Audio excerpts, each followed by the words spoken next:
So, um, hello. Good afternoon, everyone, and thank you very much for coming. I want to thank especially Valde and Jussi for organizing this event and for inviting me here. I'm very, very excited to be in Finland for the first time and to get to experience the community, the Holotropic Breathwork community in Finland, that it's being born and growing in a really beautiful way. So this word of technologies of the sacred is a word that actually Stan Grof uses to describe certain methods that have been used by different groups of humans to reach certain consciousness states of consciousness in which some interesting things happen. Yeah, and I like to begin with a quote from Aldous Huxley, who is one of these famous pioneers in the mystical use of psychedelic substances. Aldous Huxley was initiated with mescaline by Humphrey Osmond, one of the psychiatrists that was doing psychedelic research for treating alcoholism in the 50s. And when Aldous Huxley, that had already this tendency towards the spiritual and the mystic, had this experience, he became very interested in that, and he became very interested in what would happen to society, to people, if more people would have this kind of experience. And I like this quote that says that it's a very healthy thing to realize that the quite boring universe in which most of us spend most of our time is not the only universe that exists. So there's other possibilities to experience this universe.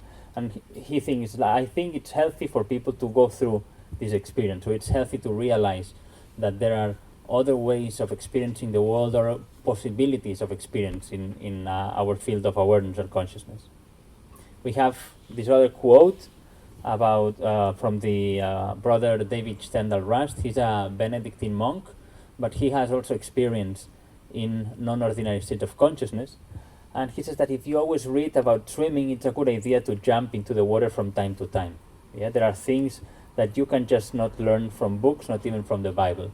So there's this thing of the theoretical knowledge, the intellectual knowledge, and the experiential knowledge.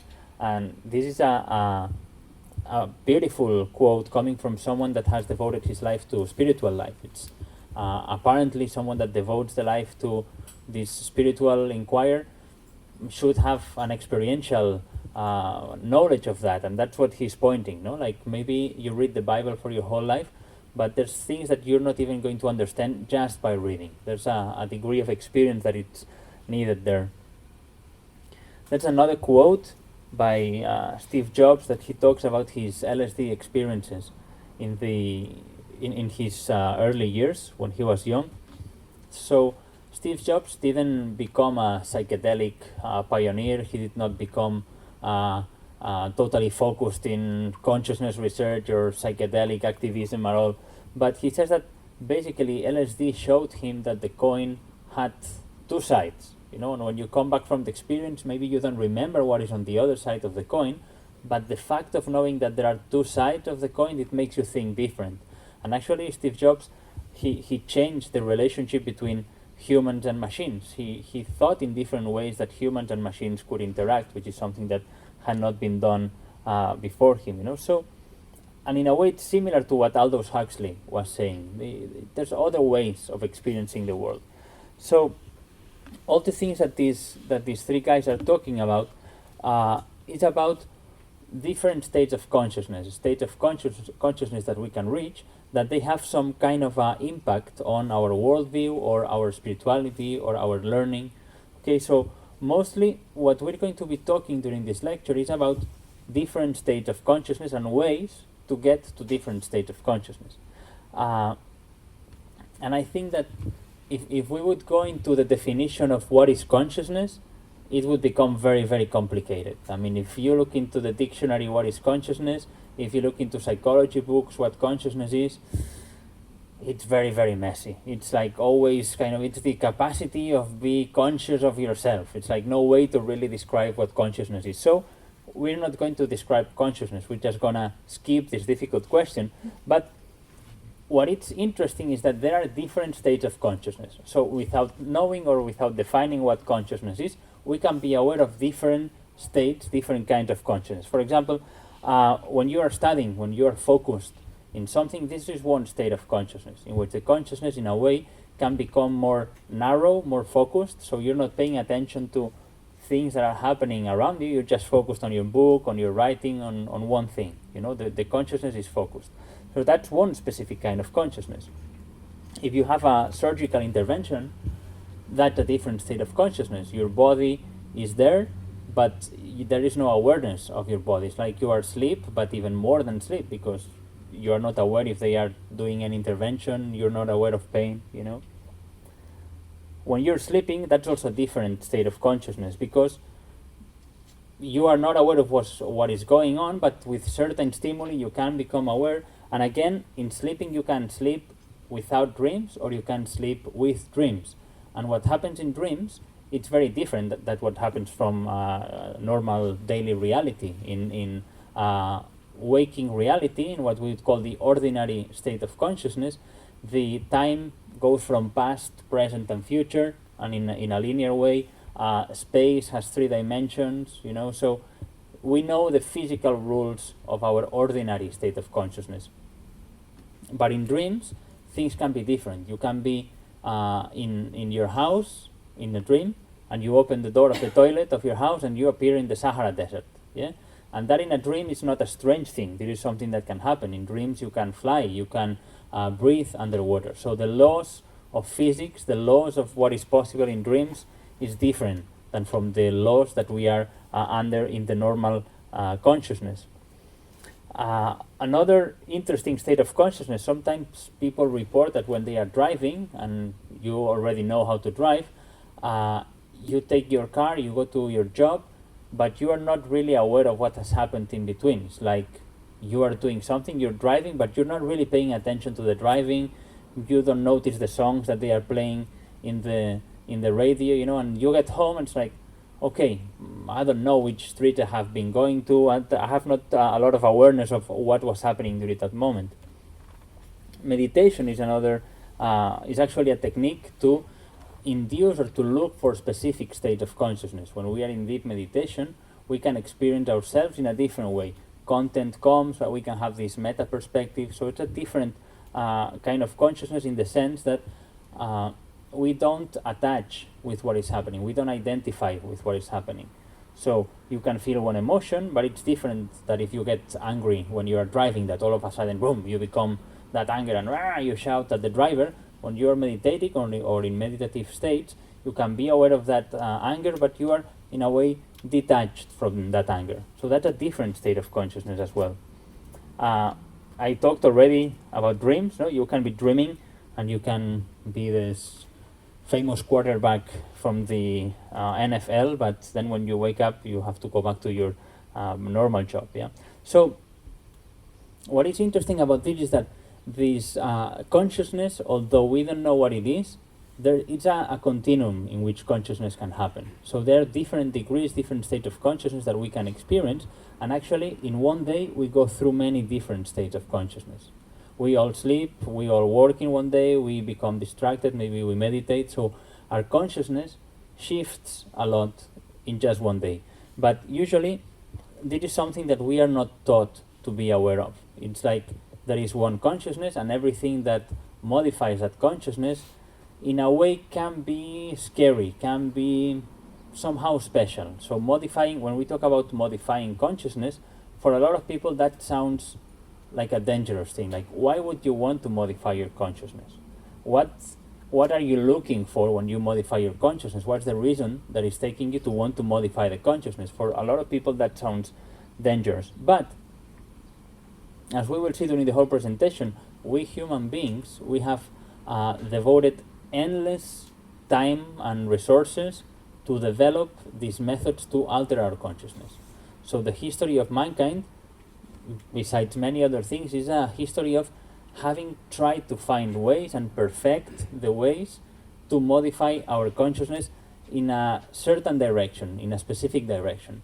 And why would we want to modify our consciousness? For me, it's very impressive that there's techniques such as meditation. So meditation, I would really like to meet the inventor of meditation. Who was the first guy that thought that sitting alone in silence for long periods of time in an isolated place inside a cave, that was a good idea? You know what? No, seriously, imagine the first person that said, I'm going to go to the woods and sit like this and stay like this, even when it becomes uncomfortable. It doesn't look like a natural thing in a way, but it is. We've been doing this for thousands and thousands of years. So how come that there is something inside of us that drives us to do these kind of crazy practices, such as sitting in silence and other crazy practices that we will see in this presentation?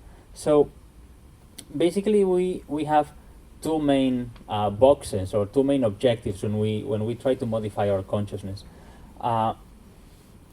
It seems that in non-ordinary state of consciousness we can obtain healing and learning. We can learn things about ourselves, we can learn about the world, we can learn about consciousness, we can learn about our relationships with the world and with others, and we can also attain healing. Some good examples of learning. For example, Steve Jobs' quote, he had these experiences in non-ordinary states and he got some inspiration, he got some creativity, some learning from that. Also creativity in the artistic meaning. Salvador Dalí, this Catalan painter, he used to do siestas. He liked to do the siesta in the afternoons, but he would do siestas in a specific way. He would grab a fork or a spoon, he would sit on his armchair, and he then would do the siesta, but when he would fall asleep, then the fork or the spoon would fall to the floor, make some noise and wake him up. Because he wanted to be awake in this moment that you are between awake and sleep, this moment in which you're starting to be asleep but not yet asleep. In a way, that was the moment in which the communication between the conscious and the unconscious is more easy. That happened. It happens in a more natural way. And if you look at his paintings, the paintings of Salvador Dalí were very dreamlike, these melting kind of clocks and all these strange animals in strange landscapes. Yeah? So it seems that we can get inspiration and we can get learning in these states. And the other thing that can happen is healing. If you think about the first medical school of mankind, that is shamanism. So the first structured attempt to induce healing to others, that was shamanism. And shamanism has to do a lot with non-ordinary state of consciousness. In mostly any school of shamanism that I can think of, there are several tools to induce changes in consciousness. Usually the shaman is able to communicate with the spirit world or the underworld or the entities or spirits of the place, and they get into this trance, they interact with those non-physical realities, and that interaction has an impact on the emotional and the physical health of the client.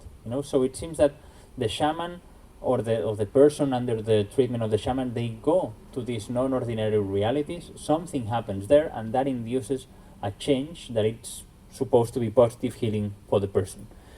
So when we modify consciousness, we can have some intentions or some things that we want to achieve. They mostly fall into these two categories, learning and healing, and here you have some examples. So we look for these inner states in order to solve some somatic problems, some physical problems that doctors cannot find a physical reason for that, and also to work with our self-image and our self-understanding, to, in a way, enlarge the picture of who we are, how I perceive and how I understand myself, and to work with our emotions, to be able to process traumatic memories or traumatic emotions that we may have. A lot of people also report that non-ordinary states of consciousness, in a way, they are useful to deepen certain practices. They are useful to deepen a therapeutic process. They are also useful to deepen a meditation or yoga practice. A lot of meditators report that after breathwork, it becomes easier to meditate. And some people that do breathwork, they report that meditation helps a lot to integrate the experience. So it seems to be practices that they go very well hand in hand. So it seems that these non-ordinary states of consciousness can induce a deepening of a process. And there's also in the past, there were some, or even like 2-3 years ago, there was a study, I don't know if it has happened or not, that they were looking for professionals in the scientific or technological field, like engineers, physicists, people that they would have a technological problem or a theoretical problem that they were not able to solve, that they had been working on that, but they had not found the means to solve that. And the idea was to give LSD sessions to these people. They would have an LSD session with a low dose, and they would concentrate on this problem and see if that would increase the chances of finding a creative solution for that problem. I don't know how that study is going. I don't know even if it has started or not, but this was one of the paradigms. So you see that we have a whole range of techniques that we have traditionally used, and we'll see some examples, to induce this non-ordinary state of consciousness. And for some purposes, I mean, just for teaching purposes, we can classify them as pharmacological aspects or techniques and non-pharmacological techniques. And this, why do we do this distinction? Because it's for anthropologists, it's been an important issue. There's the use of mind-altering substances has some kind of I don't know, like a tricky thing that from a moral point of view, some people have some questions about that. If you read one of the great anthropologists of the last century, Mircea Eliade, the Romanian anthropologist that wrote so much about shamanic traditions, and he actually, when he talks about shamanism, he makes this distinction. Shamanic traditions that they use mind-altering substances and shamanic traditions that don't use mind-altering substances. And actually his point on this tradition is that those that use substances, in a way, is like and he says, a degenerate kind of shamanism. So it's like a second-class kind of shamanism, not as refined, not as profound or not as good as the shamanic practices that they don't use mind-altering substances. And this is very interesting, coming from one of the great scholars on shamanism. So this has had a huge impact on how some of these practices have been looked at. For example, for many years, the focus has been on Eastern traditions like meditation, yoga, Hinduism, and Taoism, schools from the East, in which the shamanic precedents of that, maybe they didn't use substances, or we don't know that they used mind-altering substances, but then the view that we have had on indigenous spirituality, it's been always like something more primitive. The guys from the Amazon, these indigenous tribes, it's like from an academic point of view, it's not so subtle. It's not such a deep practice. It's just a bunch of people that they are half naked in the jungle and they take substances. I'm simplifying, but I'm to exaggerate the point to see it. So there's this view that the non-pharmacological ways, in a way, are better, or they are more pure or more authentic. Okay, this is again the same debate that there's in many modern Buddhist communities. If the experiences of enlightenment that happen through the use of psychedelics, are they real or are they not real?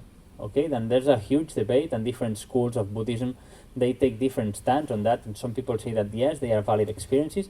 Some people say that they are false enlightenment, and books have been written on that. So there's a moral aspect of substances in the use of substances in meditation or in spiritual kind of quest. For me, the most important thing is that any of these, they are tools, they are means that we use to access some state of consciousness. Okay, so we're gonna look some of these tools and have several examples from several traditions, just to have some kind of cultural trip from different traditions. So one of the most known technologies of the sacred, maybe one of the more accepted, would be praying. The prayer is something that, if you talk about prayer, everybody understands prayer, and in all traditions, prayer is present. So we see here praying in a Muslim context, in a mosque, and there's a certain ritual, a certain way to do the praying.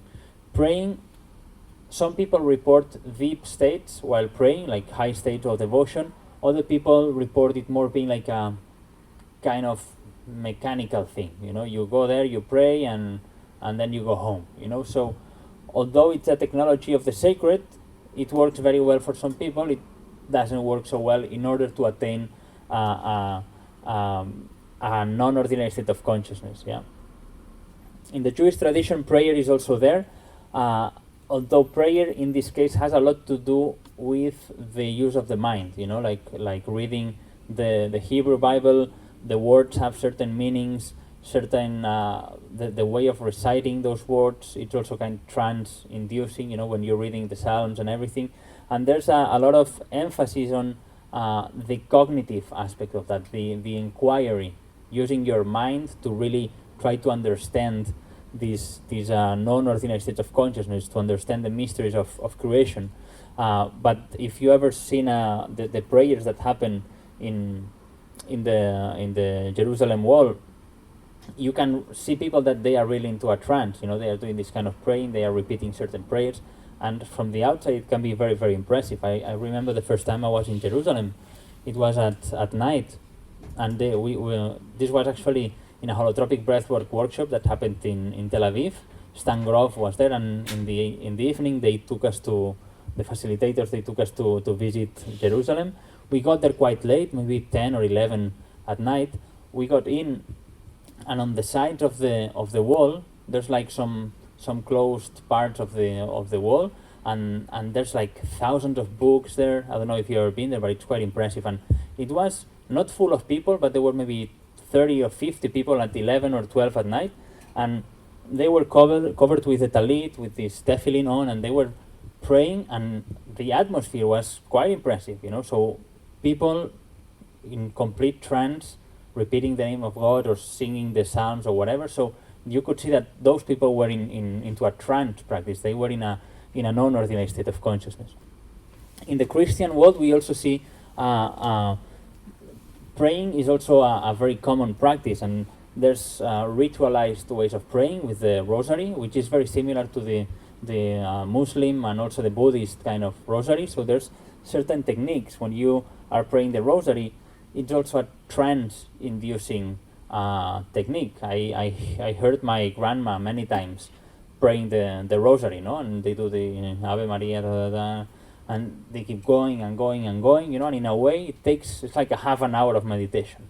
Okay, again, many times this can become something more mechanical that doesn't reach the ultimate goal of inducing a non-ordinary state of consciousness. But we do find in Christian practices this devotional chanting, this devotional praying, that sometimes some people have like higher kind of experiences in terms of modifying the consciousness. Same as in Islam, the Sufi seekers, the school of the mystical branch of Islam, when they develop this dancing, that is actually a technique with an intention of modifying consciousness. There's this whole ritual in which the left hand or the right hand, I don't know really, I think it's the right hand is pointing to the sky like a symbol of receiving the divine grace, and the right hand pointing to the floor like a communication between the upper world and the physical world, and they spin like representing this big mandala and the turning of creation or whatever, and that's a technique that for the people that are doing that, it's trance-inducing. So the idea is to reach a certain state of consciousness while doing this practice. And also in some Christian churches, some interesting things happen, like these more evangelical churches in which there's the minister that is talking to the audience in this kind of tone. Jesus loves you, and if you surrender, if you come here, you're going to be enlightened, and you should be listening to the... So that's also a technique, when people get into in trance and they receive the grace of God. I have this good friend that her family is very much into an evangelical church. So when she was younger, she used to attend all the services of the church, and so I was very curious, and I asked, how is that? How does it feel on the inside?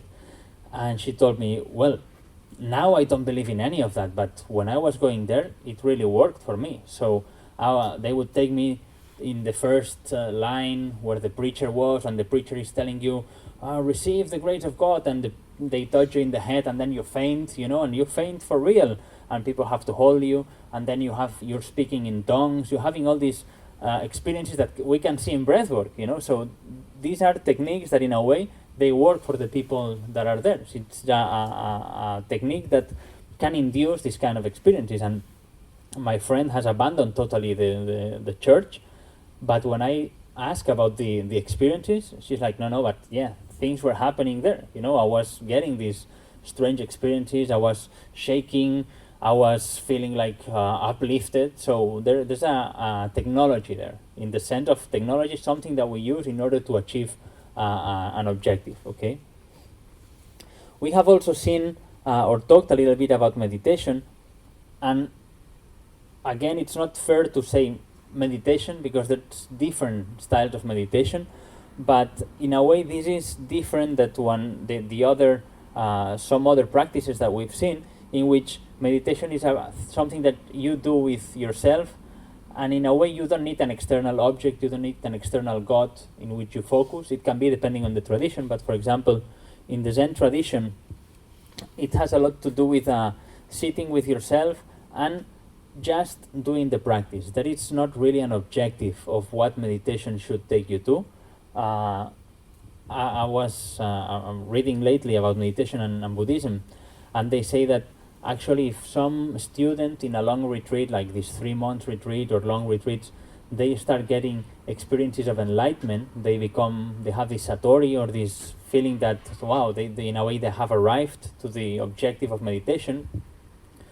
The teacher says, no, now you need to go back and meditate even more. Like don't enjoy so much this state. Don't dwell in this sensation of having finished. So if you have already arrived there, okay, now you need to do extra meditation. This is very, very important that you continue meditating when you feel that you have already arrived there. We can see here some images of a zendo. In the Zen tradition, usually people meditate looking to the wall, with the eyes half open, half closed, yeah. And again, this is traditions that have been mixed with poetry, with, you see again here the rosary, so there's certain elements that have become common in different traditions. So in Zen, they have used a lot the words in order to create some possibility for transcendence. So if you read haikus, it's very difficult from a Westerner, when you don't speak Japanese, to really grasp the power of the words that can have. But the same thing with the koans, these questions that in the Rinzai school of Zen they raise. They tell you a question in which you have to meditate, and usually there are questions that they sound kind of paradoxical, not so easy to understand. For example, there's this funny example of what is the sound of one hand clapping? Yeah, this is one koan. And I don't know if you've seen The Simpsons, but there's an episode in which Lisa is getting a little bit kind of spiritual. She has met this guy that it's very interesting, and he's vegan and he does meditation and all this kind of stuff. And so Lisa says, no, but the koans, they are very important. What is the sound of one hand clapping? And Bart Simpson goes like, so that's the solution, the immediate solution of the koan, yeah? But in the Rinzai tradition of Zen, there's some very interesting things that happen. Not all meditation is only about sitting and focusing inside. In the Rinzai school, the Zen teacher can come and hit you with a stick at given moments, okay? It can be by surprise, or it can be at a given moment. And they can have different reasons for that. One reason can be to decontract the muscles, they say. Another reason is to bring the attention and that you are there. Sometimes they come on the back and they hit you while you were not expecting, because you were kind of falling asleep. And it's something that it's not only, it still happens, yeah? It's not on something from far away, yeah? There's this tradition of, in the meditation, bringing some kind of punishment, some kind of physical sensation that can induce a little bit of pain. Another common and very known technology of the sacred is yoga, although again we have many different kinds of yogas.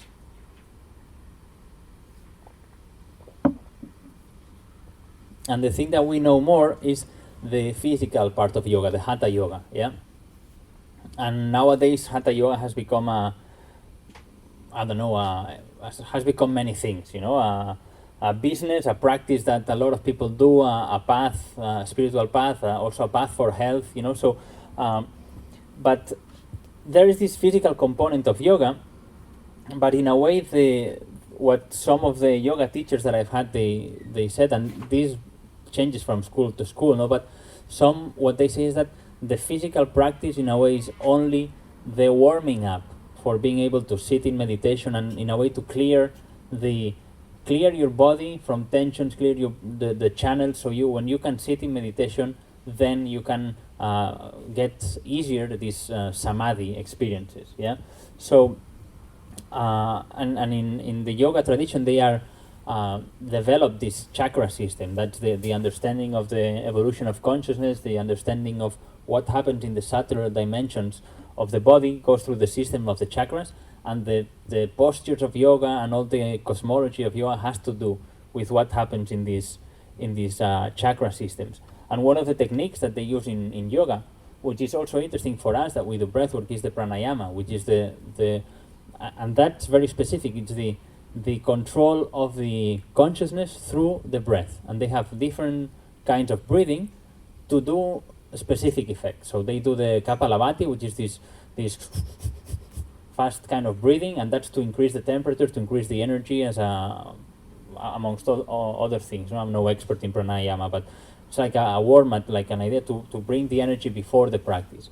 Then you have this alternate breathing, in which the idea is to balance the nadis, balance the different energy channels, also balance the state of the mood, so you are kind of sober, you are focused in order to get into the practice, yeah? And there's the practice of Kundalini yoga. Kundalini yoga is a kind of yoga that in a way is very much focused to induce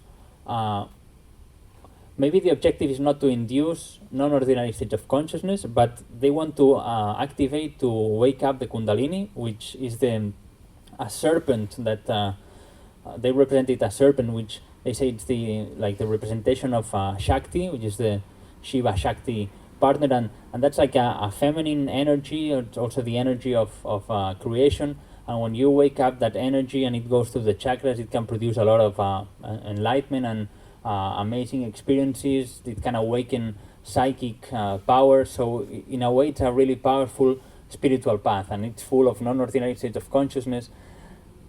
And it can also be a dangerous path. If your Kundalini is awakened before you are ready, it can become a source of problems, because the energy that is arising is very, very powerful. And when the Kundalini is arising, if there's any block on any of the chakras, according to the system, it can produce some difficult symptoms. People have heavy shaking, people experience what they call kriyas, which is this huge heat that you experience in your body, like you were burning on the inside. People have visions of colors, people are in this non-ordinary state of consciousness. And in the yoga tradition, the Kundalini can awaken spontaneously through the practices that they do in Kundalini yoga, like the breathing practices, the asana postures that they do. But it can also happen through Shakti path, which is the spiritual transmission of a master. When you're with an enlightened teacher, in this tradition, it's understood, but just by being with the presence of this master, he can activate your Kundalini energy. Yeah, and they can do it by intensely looking at you, or they can do some kind of manipulations or hit you in the forehead, like all of a sudden, or they tell you something and boom, that has an intense effect, and then you feel this energy raising up. And this is actually what happened in our tradition, in the holotropic breathwork tradition. Christina Grof was a disciple of Swami Muktananda, which was the head of the movement of the Siddha Yoga, which is a Kundalini yoga school. And Swami Muktananda was a guy that could induce this Shakti path to students and do like sharp things, and people would have these spiritual experiences. Even in this book, I don't know if we have it here, the book is called When the Impossible Happens, and Stan Grof writes about all the crazy things that he has experienced in his life. He talks about his encounter with Swami Muktananda. And Swami Muktananda grabbed his head and pushed the eyeballs with the fingers, like was pushing Stan's eyeballs, and that induced a very powerful non-ordinary state of consciousness. So this can happen also through the presence of a guru, through the presence of a spiritual teacher. Yeah, things can get even more. I don't know the word, but more intense maybe. In different indigenous traditions, there are still rite of passage that people use in several moments of their life. And in our society, I don't know how it's in Finland, but I would say that generally in the West we have lost this use of rite of passage. The few rite of passage that we would have nowadays maybe is marriage, that is like a proper kind of ceremony, and in Catholic they have this confirmation, in Judaism they have the bar mitzvah. So there are some rite of passage, but they don't seem, or at least people that go through this rite of passage, they don't report having such a powerful effect. Okay, they seem that socially in the West they have lost power, but in some other societies the rite of passage is a very important part of the life of the person. And most of the times these rites of passage, they can imply very, very heavy experiences, almost to the point of kind of life and death danger. But the thing is that they are very accepted by the rest of the society. So when you go through that kind of experience, you know that you have gone through that experience, but the rest of society also knows that you have gone through that. And before you were a boy, and now you are a man, and they are going to treat you as a man because you have gone through that. So you have earned your right, and the society gives you that right to be who you are for having gone through this rite of passage. For example, in the Shuar tradition, which is an indigenous group from Ecuador, they have this initiation for young kids into adulthood, in which they go with the shaman that they call sometimes Huashin, which is some kind of dark shaman or brujo or shaman that has the power of doing right and wrong, and they go to the jungle, they take some hiking, they go inside, and the shaman uses a concoction of datura, a plant that it's actually very toxic. It's not a psychedelic, it's more like a delirant. It induces a very powerful state of consciousness in which you can be like 2-3 days without really knowing where you are, having real hallucinations, like talking with things that are not there. And they give that to the kids. They give high doses of datura to the kids, and the kids, they have to look for the arutam, which is the like their inner spirit, or they have to fight with their own fears, and they have to come back from that. And some kids make that, and they come as a powerful members of the tribe. Some kids don't make it that well, and they are not as powerful as the rest. So there's a degree of suffering, of danger in the rite of passage. Here you have a depiction of the Lakota rite of passage, the sun dance. Some of you maybe know this practice, and this is a practice that it's still happening nowadays. And basically, it's a week-long ritual in which the whole tribe or the whole village participates. They are singing, they are dancing, they use ritually the plant of the tobacco. They smoke the tobacco, and one of the things that they do is dancing around this tree. So basically the ceremony is called sun dance because they are dancing for many, many hours during the whole day. There's a group of people singing and playing the drums in a really, really heavy way, and people are dancing and dancing and dancing and dancing to the point of exhaustion, almost, or not almost, beyond the point of exhaustion. And at some point, I don't know if you can see it here very well, but you will see in the next picture, there's this tree in which there's some hooks, and every now and then there's rounds of this ritual that you're gonna see now, in which basically people that want, they approach the tree, and then there's these hooks with a rope, and they pierce the skin here on the chest, and in the women they pierce on the back. Yeah, so they pierce the skin, and then you dance with this hook pierced to your skin, and the objective is that you have to rip your skin. You have to free yourself from the hooks, and actually you pull that and you make a nice scar, So this is like a depiction of that. You can see how it looks in painting. The interesting thing is that you're not only doing that, there's the whole tribe around, so it's a social event. It's not you piercing your pectoralis for the sake of doing that, but it's there are witnesses of that. You see the real image here, so you can see that this can be a very pain-inducing technique.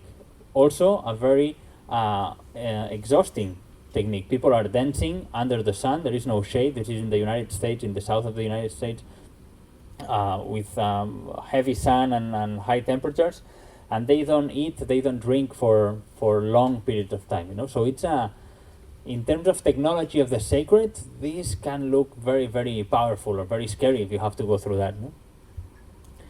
We have other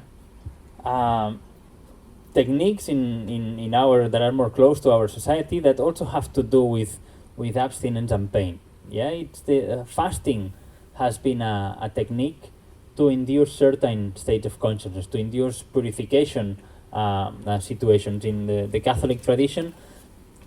Now, I don't think it happens so much, but traditionally in this time preceding Easter, people would do some ritual fasting every Friday. First, people wouldn't eat on Fridays, but then they would refrain from meat and from other things. So there's some kind of restriction in order to, in a way, make you closer to God, or to prepare yourself to receive God. In the Jewish tradition, they have certain days in which they do abstinence. So before Rosh Hashanah and Yom Kippur, certain days you don't eat, and then you eat in a ritual way with the rest of the community. But there's also techniques to induce pain, like this. Well, you see before, the 4 pillars is elemosina, which is giving money to the people that need that. Jejunium is fasting. Abstinencia would be abstinence, and flagellatio is like hitting yourself with a how you call that? I don't know, whip. Whip. Yeah, whip. So, and this is a technique that in several Christian traditions they do that.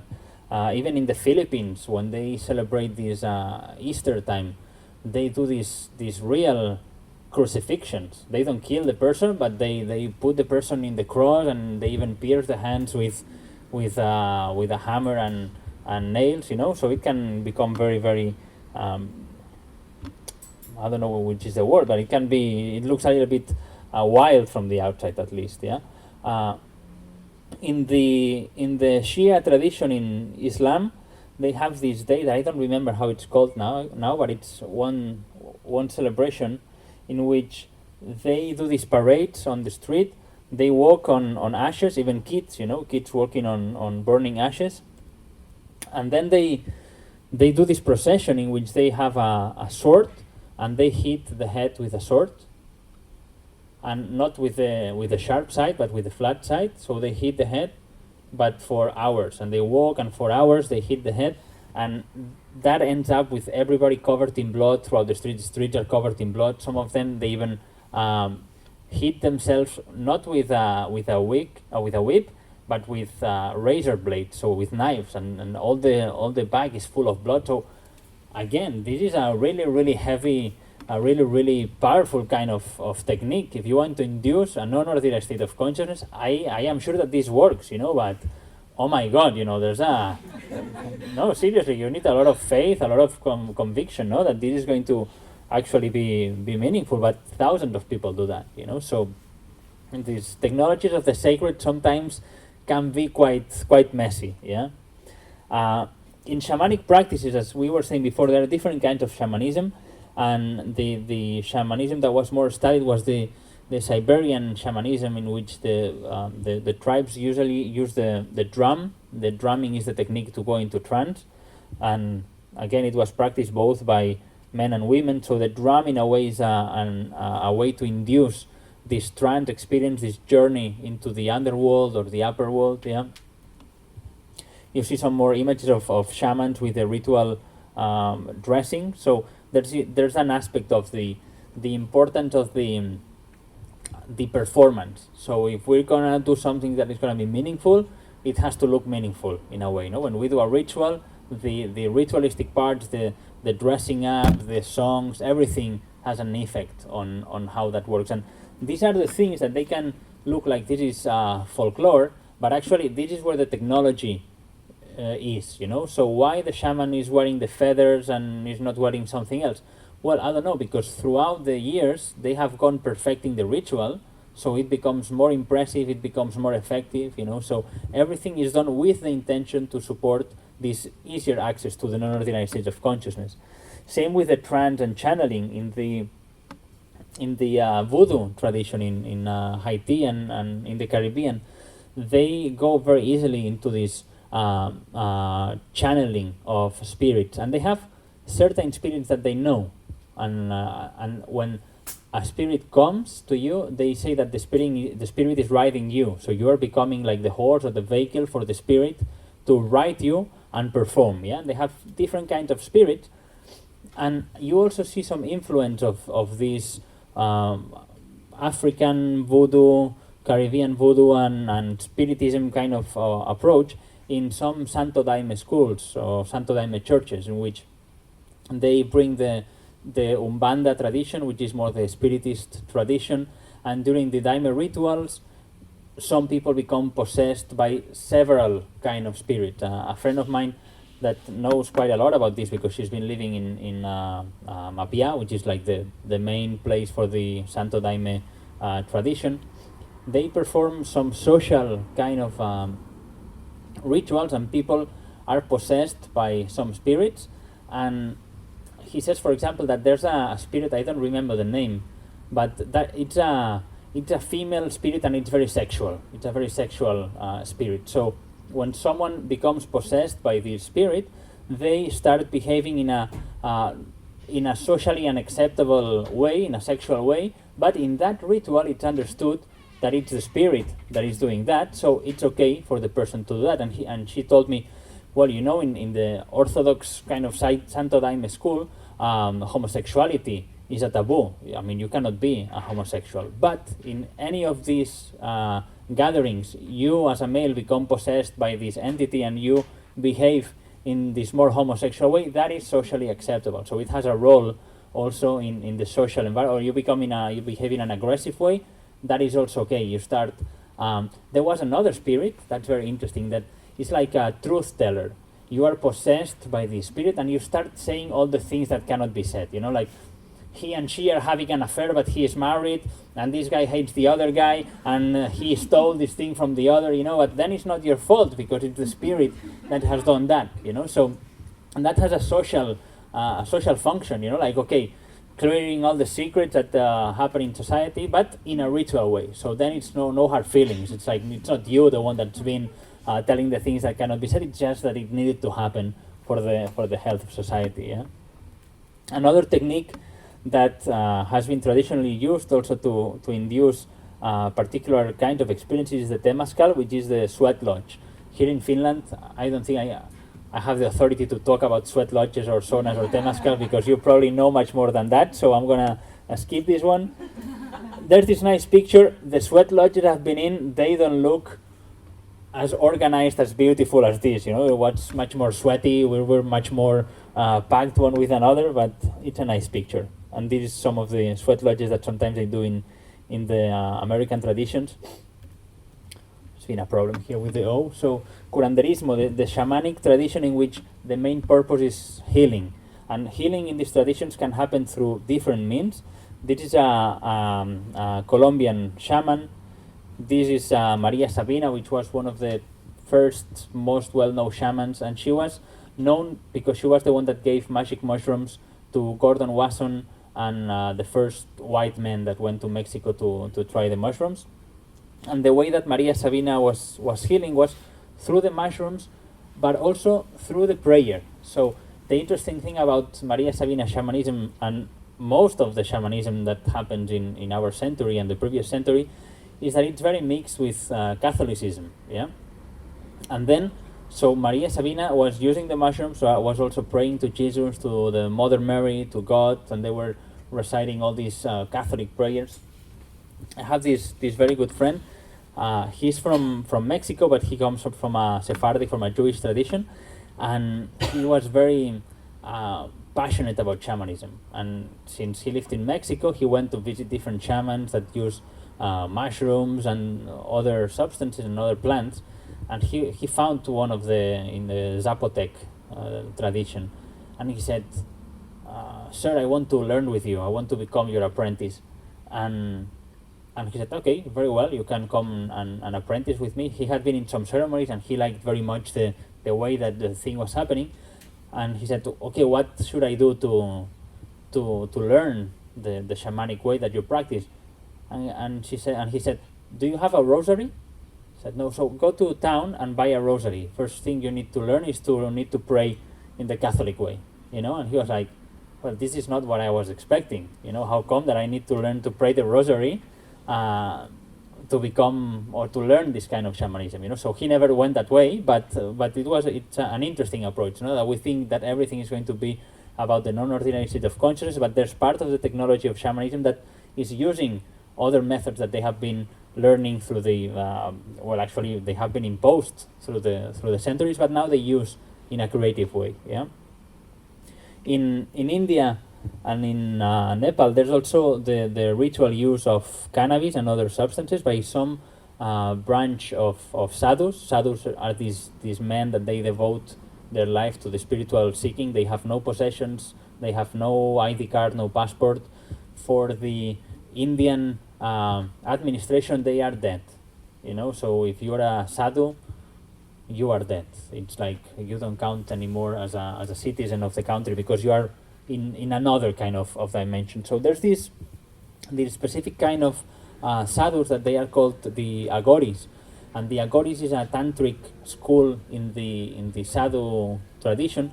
That what they try to do is to look for the enlightenment or the learning through the not so nice things of life. So these people, they tend to live in dirty places, they sleep in cemeteries, they actually have to obtain a human skull, and that's what they use for eating and for drinking. They eat human feces, so they do all crazy and nasty stuff in a way to detach yourself from these sensations, these aversion sensations, in a way that in the end you can see also the beauty of the creation even in these most disgusting things. So and of course the use of alcohol and any intoxicant is part of the tradition, of course. The Native American church is an interesting mixture between a Christian approach and the use of psychedelic substances as peyote. So this is a Native American church, a proper church, and they do their rituals at night. They do these peyote circles in which there's this social function, the social function of the ritual of welcoming people that in a way this is also very Christian, people that have gone astray of the flock. If you have become an alcoholic or if you are beating your wife, you can always come to the circle. You participate in this ceremony. You can confess your sins, and you're welcome to the group. This is the Bwiti tradition in Africa. Again, they use a substance, tabernante iboga, which is the root of a bush, of a plant, and it's a ritual that usually it's the opposite of what we do in nowadays. So here, when you go to an ayahuasca ceremony, there's one shaman and 40 people, drinking ayahuasca. In the Bwiti tradition, usually is one person eating the iboga, or 2 or 3, and the whole village supporting the experience. And they create all this performance. They have all this ritual that lasts for several days, and that's a whole initiation in which the whole village participates. The Huicholes, that they do this pilgrimage in Wirikuta, they walk like 400 kilometers. Now they do some parts with the van, but traditionally they were walking 400 kilometers to go to a place where the peyote grows, and then they eat the peyote in a ritual way.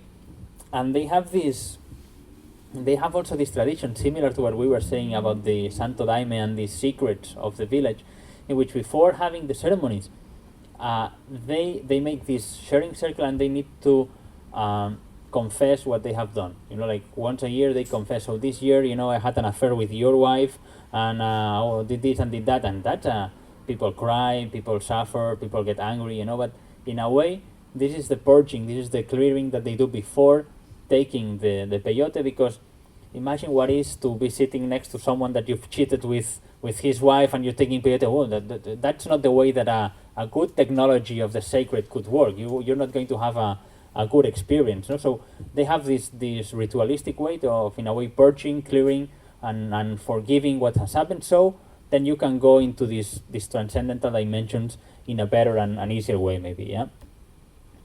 The Shipibo tradition that they use ayahuasca, but not only. What I find most interesting about this indigenous tradition is that the healing usually is not only through the psychedelic experience. So now this is something that we are doing in the West. So we like to go there and drink ayahuasca and have these kind of experiences. But usually it was the shaman, the one that was drinking ayahuasca every now and then. It was the shaman, the one that was having the initiatory experiences. And actually the shamanism in Peru, it has to do a lot with what they say vegetalismo, which is to cure with the vegetables, with plants. So the shaman is like a doctor that knows a lot about plants, and he knows about plants because he has been using the plants himself. He has been doing these long diets. He has learned through different tools, and he or she can prescribe some medicines for you to heal. But until relatively recently, the clients, they don't drink ayahuasca. So the shaman, the way that of healing that we are looking at now, it's not the traditional way that they did. So that's why I think that it's also important to understand the shamanism in which they have used mind-altering substances, but the healing was not through the mind-altering substances. The healing was through other methods. The songs are very important aspects of these traditions. This blowing that they do with this agua florida or this tobacco, and so it's not getting high or getting under the influence of a psychedelic substance what produces the healing. The healing was produced by something else, was produced or induced through the shaman. Okay, and of course we have this other technology, which is holotropic breathwork. That's what we're gonna be experimenting these days, and it's and I think that it's a proper technology. So the way that we do breathwork now has to do with how Stan and Christina developed it throughout the years. Yeah, and you will see that it has many common aspects with other practices, like the use of breath, the use of the sitter and a breather, the whole context, the music that we use. So there's a specific way to do holotropic breathwork. It's not only that you breathe in a certain way and that's holotropic breathwork already. That would be like if you, I don't know, if you pray, if you know a prayer, a Catholic prayer, you're a Catholic priest or something like that. No, it's nothing to do, or you're celebrating a Christian celebration. Not really. There are some elements, but what makes holotropic breathwork is everything that we do. So the preparation, the way that we do the breathing, the way that we do the music, the way that the facilitators work, the metaphors or the paradigm that we use to accompany the work that people are doing. So everything, if we take all these elements, that is holotropic breathwork. If we take elements out of that, we are having some independent or specific elements that we're doing, but we cannot call that holotropic breathwork. Like in a way, holotropic breathwork is also a tradition, is a way of doing things, and it's not only a technique of breathing. And I hope that you will get some sense of this during this day, and you will see that what we do here, the setting that we propose, goes beyond a simple technique of breathing. That in fact, the breathing technique is very, very simple. Okay, so holotropic breathwork is also a set of elements that all together create some kind of setting. And as we were saying before, this ritualistic of the shamans with the feathers and everything. We don't use shamans and feathers and rattles and this kind of stuff, but we use other elements to create a setting. Okay, and that's also part of breathwork. We've done a mixture. No, we've talked about the many non-pharmacological tools and some traditions in which there is a mixture between things that are not pharmacological and things that they use plants and substances. And this is why I think it's important to maybe not to think so much in this distinction as Mircea Eliade did, no? Like those that use substances are degenerate, those that don't use substances are more the pure shamanic practices. Because what we see is that there's a mixture in that. So in the yogic tradition, some yogi traditions are totally abstinent from any intoxicant, any meats or anything, and then you have these other sadhus that they have sex, that they drink alcohol, they smoke hashish, and they do whatever they want. Same thing in Buddhism. You have some Buddhist traditions that they are very strict with the monastic life, and then you have the Zen tradition in which the Zen teacher can marry, they can have a regular job, So there's different ways in which different traditions have had this approach, and again in Buddhism, the fifth precept is the not to misuse intoxicant substances. So when you do the vows for becoming following the Buddhist path, it's like not to kill, not to steal, not to talk ill about other people, not to have sexual misconducts, and not to use intoxicants. So that would take psychedelics out of the equation. But then the truth is that many of the Western Buddhist teachers, they had their initiation into the spiritual world through psychedelic substances, and some of them continued to use them, some of them rejected them. So it's not black and white. The thing is that with the use of substances, there's always a lot of moral stance into that, and I'm gonna give you some examples. This is from the Spanish what's the word, like anti-drug department, yeah. And this is some of the things that they say. The first one says, every time you get drunk, you become a little bit more stupid. This one was a famous commercial, that there was this worm going up the nose of a person. It was like a line of cocaine going up the brain and eating the brain, and it says, be mindful or have a brain, don't do cocaine. Here's, you have like these tracks of cocaine and weed, and says, drugs, there are trains that is better not to take. And I love this one because it's really, really strange. It says, going to a job interview with a hyena is not going to help you to find work. And it says, drugs obviously won't help you as well. So, do you think that drugs help you? So you see, it's all of strange creative ways of try to persuade people not to do something. It's like, why are they saying this? It raises the curiosity, of young people. I can imagine going with a hyena to a job interview.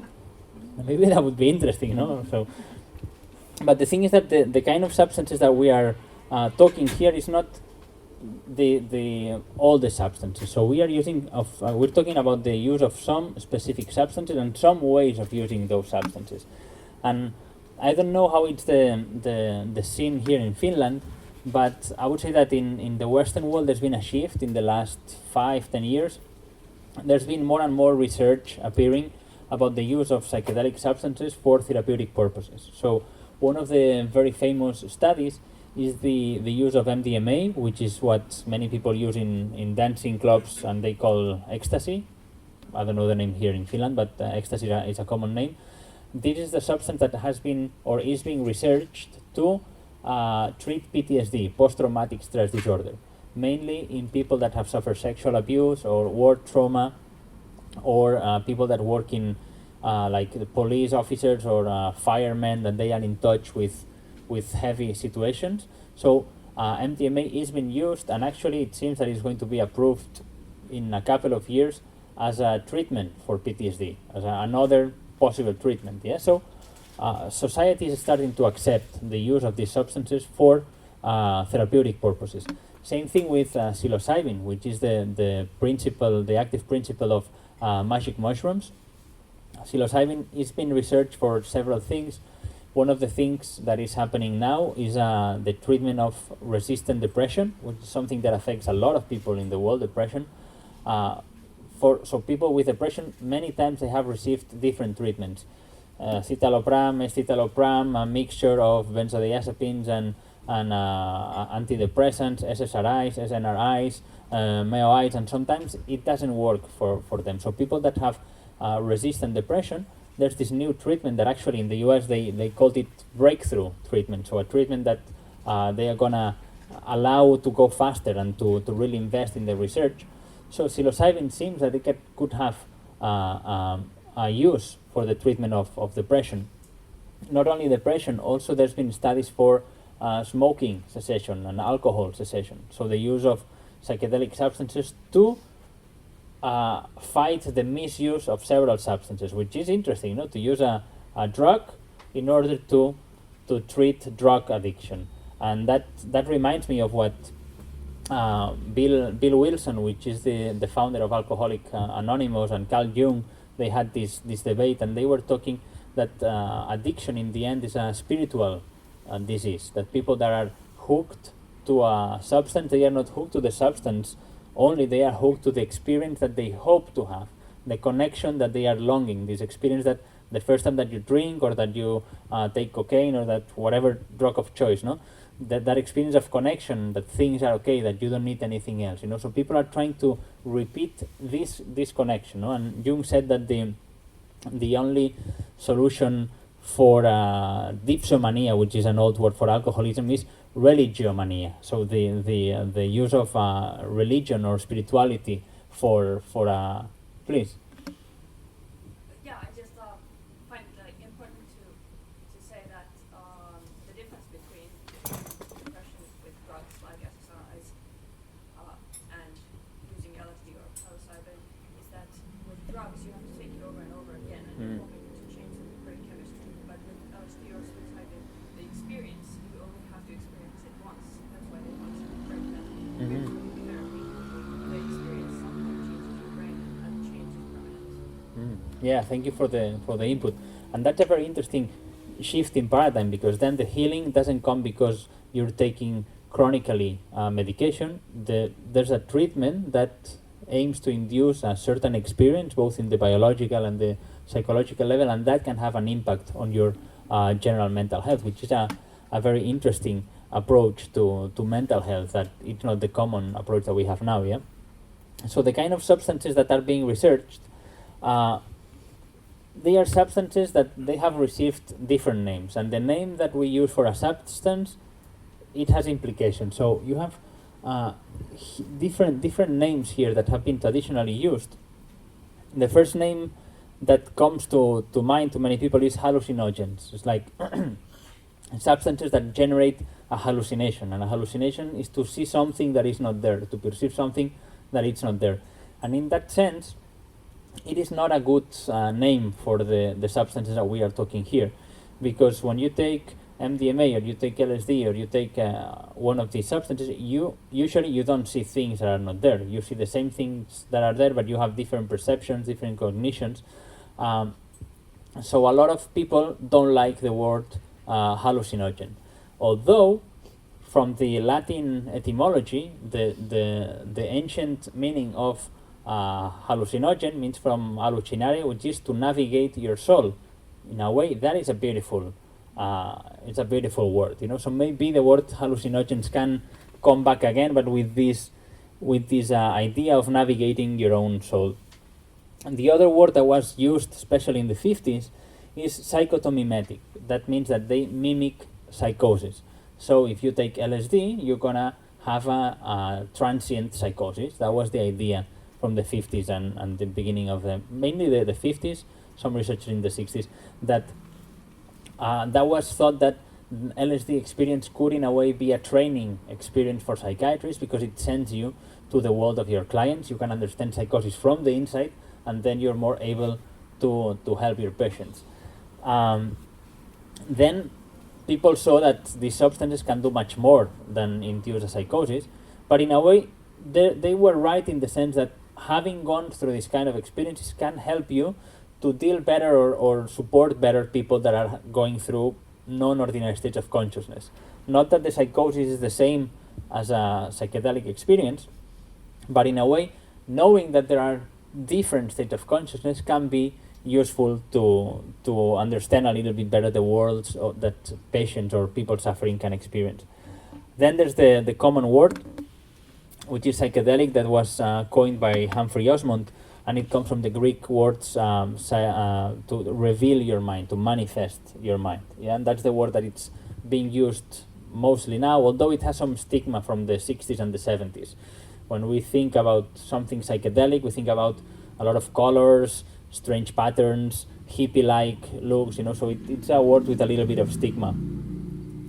Then there's this word, entheogen, which means to generate the God that we have within ourselves, so making you aware of the God that is inside ourselves. It sounds like a beautiful word, although it has some bias to the religious or the spiritual experience. And many people don't have religious or spiritual experiences with these substances, so it's also a name that in a way can be misleading. And some people that they define themselves as a atheist, they don't like to take an entheogen, for example. So it's a word that has some charge as well. And then there's the word visionaries, substances that induce visions, but again, it's not the full truth. Sometimes they do induce visions, but again, what is a vision? And sometimes they don't induce vision. So calling them visionaries is not exactly a really good word. So the thing is that I don't know which is the best word for these kind of substances. The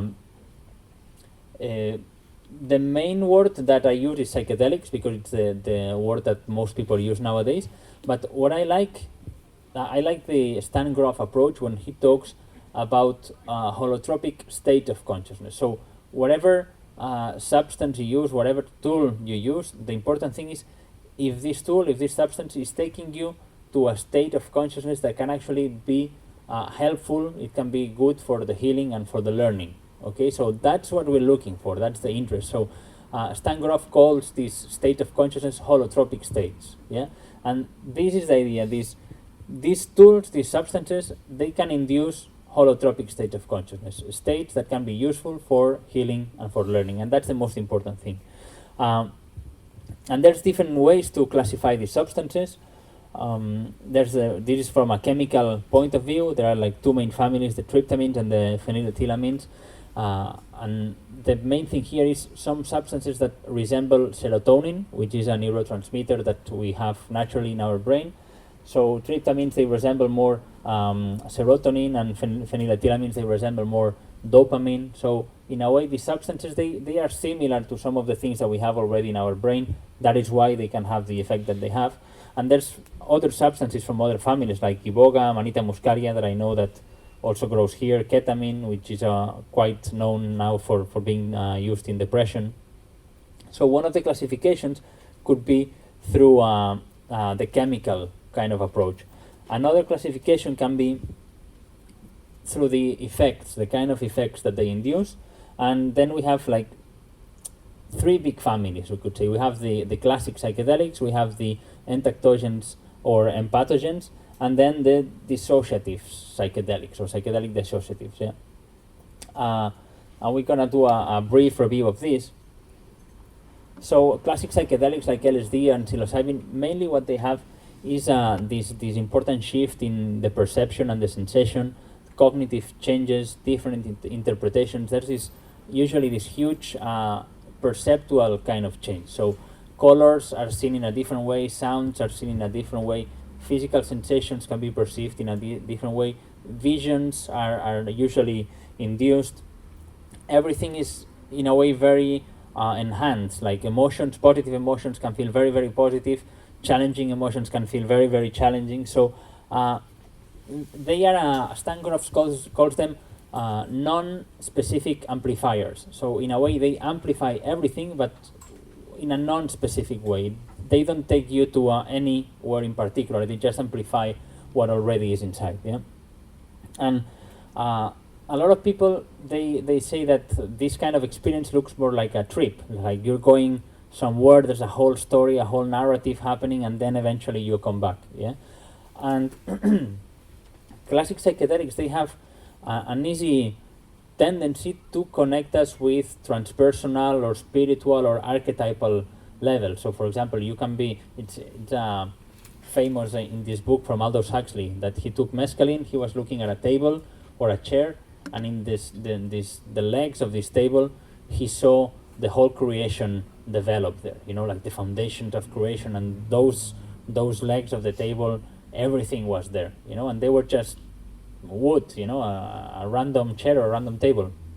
So psychedelics have this capacity to connect us more with this metaphoric way of thinking, with this amplified kind of cognition or perception. Yeah.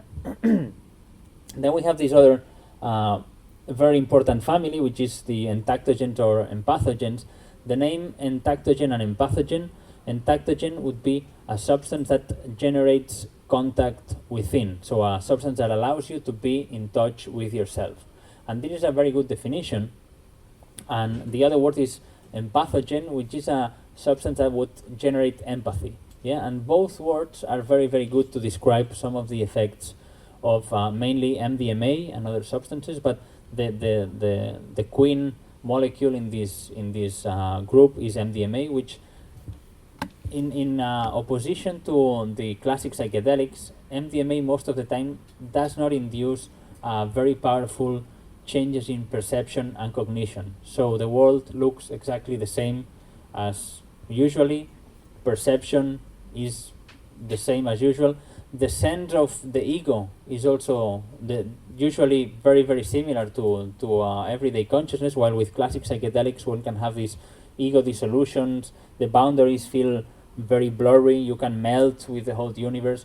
With MDMA it's like you retain more the sensation of the ego, of who you are, but what they allow is like an easier connection with the emotional world. They generate some kind of sensation of things being okay at an emotional level, even if they are painful. It's like now I can look at my pain and I can see how I've been suffering, but I can look at that without being overwhelmed.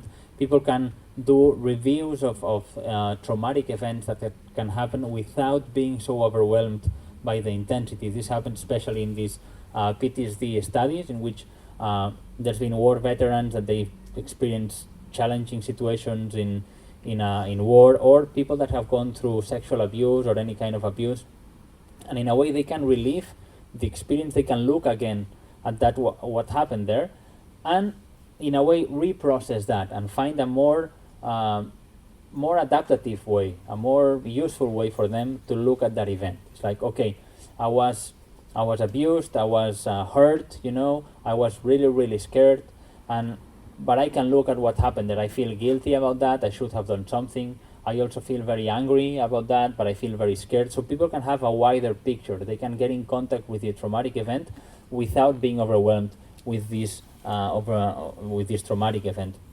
I have a question. Please. This substance has this effect that it, like coffee, takes serotonin and wouldn't kind of uses resources of serotonin, therefore you feel very good. But then you have this afterward effect. So can it be that during the session you feel good, but then you fall into this, how to say, like this negative, and it can be like everything reversed.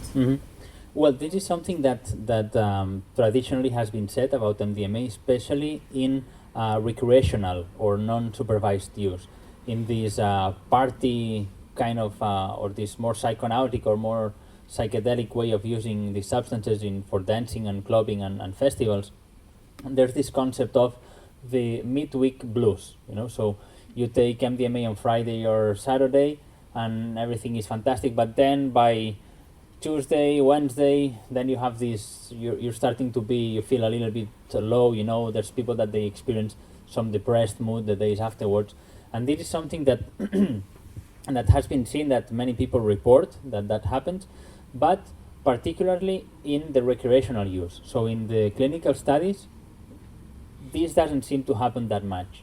So one of the theories is this theory of the serotonin, although in the first research with MDMA and on the ways of that MDMA works, the serotonin hypothesis was the only one. Like, it induces a strong release on serotonin and also an inhibition on the reuptake of the serotonin. So you have a lot of serotonin in your brain, and that's what produces the increased mood. But there are other mechanisms in the way that MDMA works. There's also a strong release of oxytocin. There's a decrease in the activity of the amygdala and an increase the activity of the prefrontal cortex. So there's more things involved in the action of MDMA. But this midweek plus thing, it's not clear if it's a matter of the MDMA itself or the whole context or where the MDMA is taken. So also in the club culture, people usually take more than therapeutic doses of the MDMA. You're taking MDMA, alcohol, smoking some cannabis, you're not sleeping for long hours, then you're taking some more MDMA. So there's more factors there that are implied, But in research, they don't see this midweek blues happening that much. Yeah. So now I have this short. How many slides I have? Many more. But I was going to do a quick review of some substances, more common substances, and what they are being used for nowadays. So just to give you a brief description, one of the classic, when we think about psychedelic substances, we think about LSD mainly. And LSD is a very interesting drug. It's actually maybe the first psychedelic that the West took kind of seriously. So the first research of psychedelics is what was done with mescaline, but mescaline is not as potent as LSD in terms of efficacy in the dose. So when LSD was discovered, was a real revolution for psychiatry. Yeah? And the uses that are happening currently about LSD, especially in end-of-life anxiety, or people that have a diagnosis of a chronic illness or a life-threatening illness, and that can come with a lot of depression and anxiety. And LSD has been researched for that. Again, the study that I was telling you before about the problem solving and creativity, that I don't know if this is happening or not. One of the challenges with LSD is it's a very long-lasting substance, so a powerful LSD experience can last up to 12 or more hours, so it's very demanding in terms of resources and personnel supporting the session. So there are not so many current research projects about LSD. Another very common substance nowadays is, I don't know how is it here in Finland, but in Spain, if you want to drink ayahuasca, you go on Facebook, you look for ayahuasca, and if today you want to go to a session in Barcelona, I'm sure that we can find one in the next 5 minutes, So it's here as well, yeah. So I think it's a global phenomenon. No, ayahuasca has become a very spread substance, and the interesting thing is that a mixture or at least two different plants, the Psychotria viridis and the Banisteriopsis caapi. How the indigenous people came to discover this, I don't know. It's a good mystery, because if you take either of the plants separated, they don't fully work, So you need the combination in order to work. And it's been used in current research for PTSD in not so formal contexts, but there are groups of veterans that I know of, some people from the United States, that they go down to Peru and they have ayahuasca ceremonies in order to heal the PTSD that they experienced from the Iraq war and Afghanistan. Also, there's groups of people from Israel that they are going to Spain and also to Israel to drink ayahuasca. There's a lot of PTSD in the Israeli population because they have this crazy military service that can be very, very damaging for everyone, not only the soldiers. For depression in Brazil, they're doing studies with ayahuasca and depression, and they are also doing some studies with I don't know if they are studies or treatment in a way, but they are using ayahuasca for people that are in prison as a tool to reintroduce them to society. So these people, they participate in a program that includes yoga and meditation and many other stuff, and one of the things that they do is ayahuasca ceremonies, which is it's an interesting idea. Actually, Timothy Leary, back in the 60s, he had the same idea, and he did this Concord prison experiment in which he gave psilocybin to the inmates, and Timothy Leary reported amazing results, but the follow-up was not so successful. No? So when 20 years later they checked the study, it was not as impressive. We talked a little bit about psilocybin, and this is the component of magic mushrooms, and this has been researched in one of the main lines of research for this was the mystical experience. So it has been given to meditators, experienced meditators, and see if that could induce a mystical experience. They are doing now a study in which they give psilocybin to religious leaders like Catholic priests, rabbis, Muslim people, like, let's see if these religious teachers can have a mystical experience, and let's see if the paradigm that they come from has anything to do with that, Again, anxiety in terminally ill patients or people with chronic diseases, depression, cessation.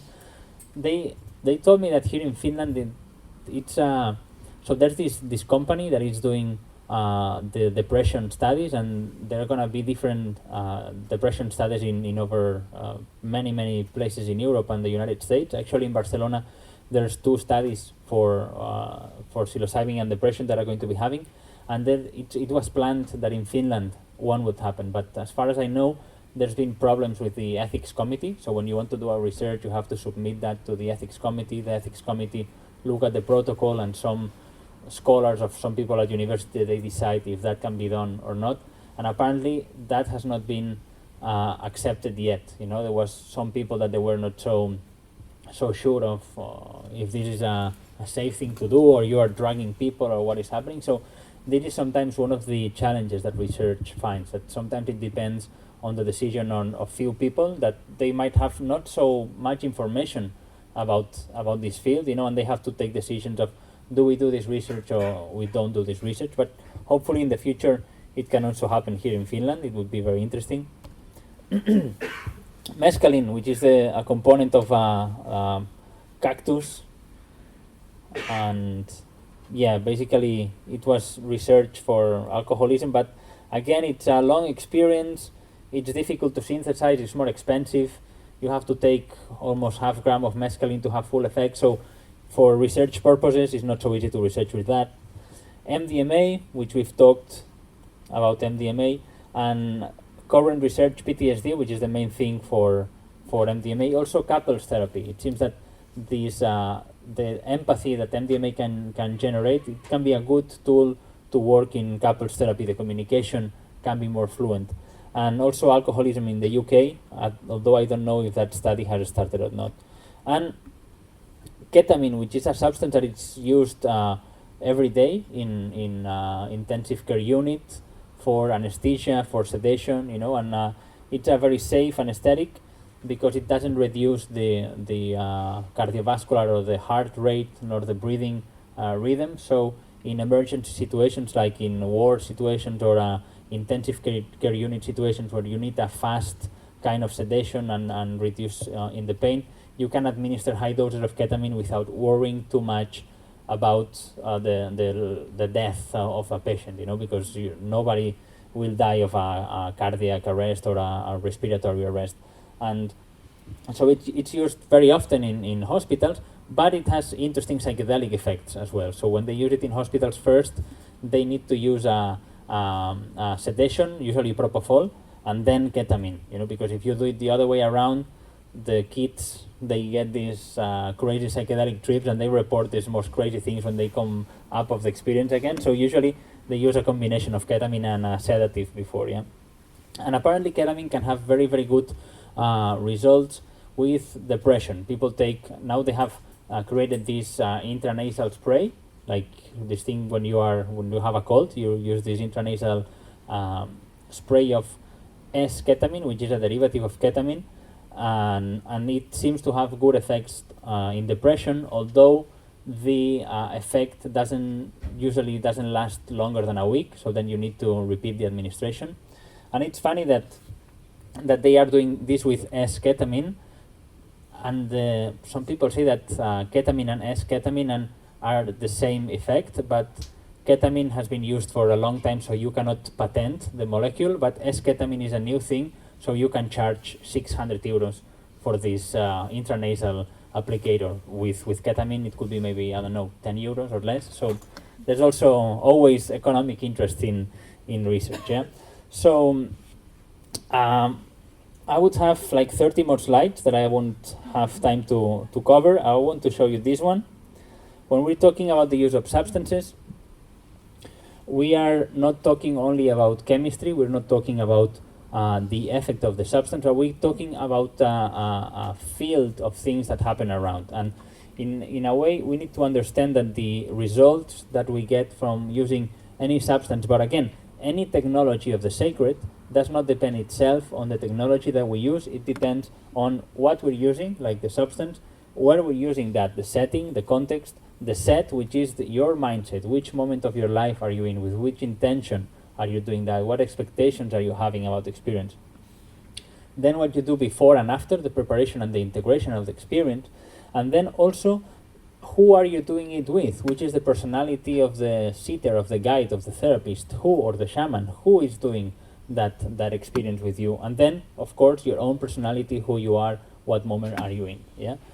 And I want to finish with this quote from Alan Watts. Alan Watts was a Buddhist teacher from the 70s, from the United States, and he coined this very nice quote that has become famous. He had experience with psychedelics, but he did a lot of meditation. Basically, his writings are on Zen and Buddhism. And he says that the psychedelic experience is only a glimpse of a genuine mystical insight, but a glimpse which can be matured and deepened by the various ways of meditation in which drugs are no longer necessary or useful. If you get the message, hang up the phone. For psychedelic drugs are simply instruments, like microscopes, telescopes, and telephones. The biologist does not sit with eye permanently glued to the microscope. He goes away and works with what he's seen. So this implies that not only the experience is important, but what you do with the experience and how you use that experience for your growth. And I'm going to finish here for today. So thank you very much.